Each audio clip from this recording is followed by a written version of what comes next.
So how do you surrender? Um, I'm laughing inside. I'm smiling because it's not easy. I felt like for me, I don't know, maybe because of the whole Libra thing, I don't know.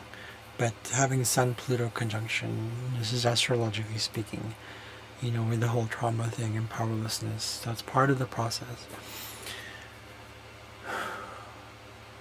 I don't know, for some reason I just knew since I was a young kid that I just like, when you don't, it's kind of like, you play dead, when animals play dead, it's sort of like it's instinct. Now, because there are people who wouldn't want that. And not so much that they don't want that, it's more like maybe a part of them feels like they need to defend more, be more defensive, so they kind of push, right? But surrendering is not really about not doing anything or doing something or whatever. It's not in opposition to anything. For me, in my experience, real surrendering comes from the fact that, yes, at first it starts with like, I can't do anything, I'm powerless, I'm weak, right? I can't do anything about it. But there's a sort of a subtle energy behind it where it's like, yes, I can't do anything, but maybe because I cannot do anything, I allow for it. So I've learned to use suffering. I mean, I'm still learning it, right? I've learned to use suffering as a way to just see, okay,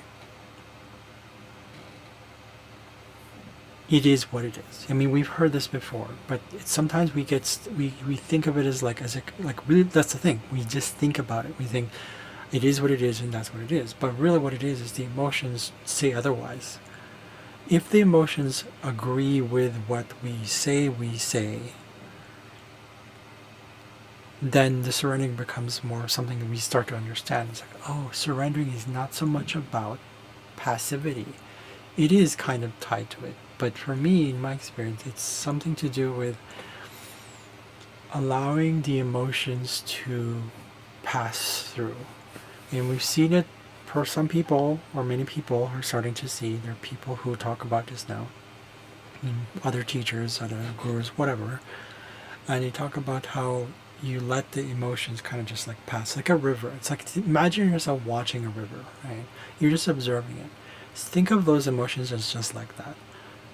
Instead of riding the wave of the river, you see it as like that. Even if you were on the river or you're in the river and you're like riding the wave and you just don't know where you're going, literally like allow yourself, right? If you guys have seen the first, what's her name?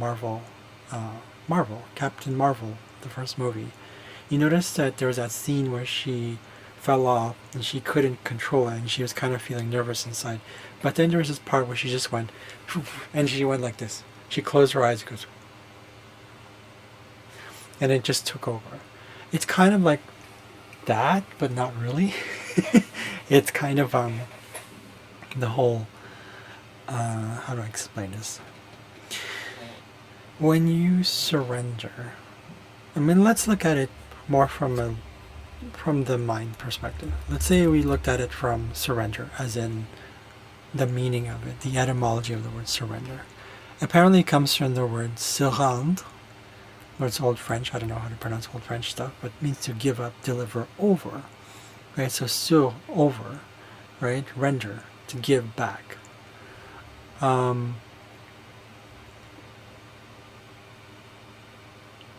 When I hear this, I'm looking at it and I'm like, it's not really give up, is it? But it's like over. We've seen this before, or at least I've seen it before. There are some people who talk about giving over. What is giving over? Now, for a typical English native speaker, they would see that as like giving over is different from a feeling of giving up. Because giving up means like, done, fuck it, I don't give a shit anymore. That kind of attitude, but there's still resistance inside there because it's like there's a part of you that does want it. It's a passive-aggressive process. But giving over isn't like that. Giving over is this feeling of I'm allowing for it.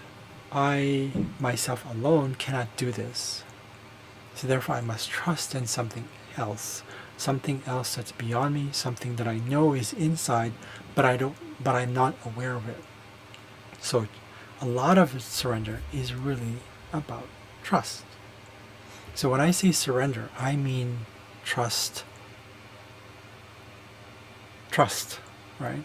So that's really what it is. So my point in this whole video is that when it comes to surrendering, this is why it's meditative. Because what happens is that we meditate. This ties into this is why they say we meditate. But don't let meditation be like this process of like, I just have to make, I just like, it's as if it's like a routine. You know what I'm saying? It's like you don't want to make it a routine. You don't want to make it sort of like, I just have to do it. Like it's a task.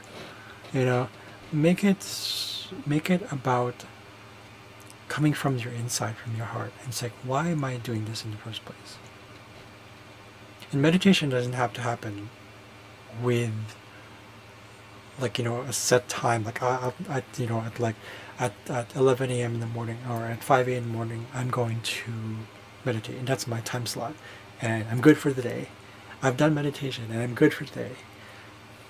That's not how nature works. That's not how everything works in the universe. Everything is a flow. So you're going to get your ups and downs. Even those little things. And what I mean by that is when it comes to meditation, it doesn't have to be like this sort of, okay, I meditate and then you're done.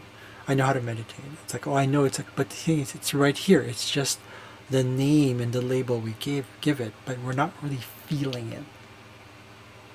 We're not really sensing and feeling. It's not embodied. It's not part of you yet. It's not part of me yet. So meditation has to be this sort of, first it starts off maybe yes as a practice, but it's not really about the practice, is it? It's about, this is why when we do things like physical things, especially physical things, it gets kind of like ingrained in us. Now the key to it is, and I'm going to tie this to what I do as a language teacher and what I've learned from myself, is that make it fun. When I say fun, I don't necessarily mean like go drinking and meditate.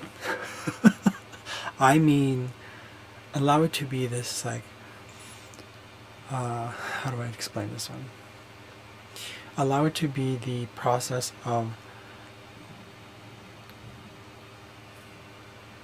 just giving over. Allowing it to be the process of, as if you're trying to go to bed, like you're like, oh, I can't wait to sleep and relax. Sure, make it sort of like that. Make the intention sort of like that. Maybe you can start out that way, right? For me, peace is important. Maybe that comes easily for me because I want peace. I want harmony, and just a Libra thing, right? So it doesn't matter if it's a Libra thing or not a Libra thing. It doesn't matter. The point is, to some degree, we want some sort of peace. When I say peace, I mean we want some sort of connection. We want to feel home. We want to connect again. We want to go home. So there's that thing. So think of it as like that kind of fun, right? But anyway, as you can also make it sort of fun. Play music in the background to help you get into it. Do some yoga. Focus on, I would recommend Ashtanga yoga, which is like very slow. And really enjoy the process of like, I'm feeling the sensations right now. I'm alive because I'm feeling the sensations. I'm alive, I'm here because I am going through this. I'm alive and I'm here because I actually have these feelings. So combine that with gratitude. Practicing all these things, whether it's yoga, meditation, gratitude, all these things, and surrendering, has nothing to do with practicing itself. Remember the practicing is all about retraining the body. In this case, when I say retrain, is because as children we were having fun, and it was mostly a subconscious thing that was working dominantly with us. I think around the age of 0 to 7 or 8, the formative years, everything was more like we are sponges, right? So we absorb it. So that's very much the subconscious part of the brain. That's part of the process. That's the way life is really. That's the way nature is. So we need to go back into that and say, okay, now we need to retrain ourselves using practice as a kind of like a training, as a habit, a routine. You get it? I'm saying it's kind of like the earth. It's like, the practicality of it. So that the way practical, practice, practical, same thing, right? Comes from practical practice, right? So we apply it right away, but the application doesn't just happen. The practicality and the practice of it and the action is a tool through which we can actually experience the process of this whole thing. Meditation combined. When I say combined, I don't necessarily mean like it has to be combined, but it ties in with the surrendering, with the gratitude, and with the any other actual modality that you practice, any sort of move like yoga, tai chi, qigong, whatever. The Klingon stuff, if you want to do Klingon stuff, whatever. It's in that mode because it's in this motion of stillness. It starts there, but we know for some reason inside us, instinctively, we know it's much deeper than that. But it starts there, right? Because as humans, we're so identified with the form. We're so identified with the body. We're so identified as if this is the only thing, and that's okay. But to use this form and then also go beyond that and expand that and become bigger than what we believe we are, what we think, believe, and feel and know we are, right? It's really all connected. So it starts with this practice. So surrendering is meditative because it is that surrendering. Again, trust goes back to trust. So I hope that helps. If you have any questions, one last thing I wanted to add here, that it's quite easy to just let go, give into the emotions, let it take over and all that stuff. But it takes real courage. I wrote it down here. It takes real courage and thus empowerment to bring awareness to the emotions. You'll feel it. If you haven't been doing it, that's fine. You can always start somewhere. Do little things, a few things a day, all those things. I'm just sharing with you that when it comes to surrendering, it is meditative. It's all up to you what choice you make. But eventually, something has got to give, right? So you got to give over. Trust. And then you'll know what to do. But if you have any questions, let me know. See you guys later.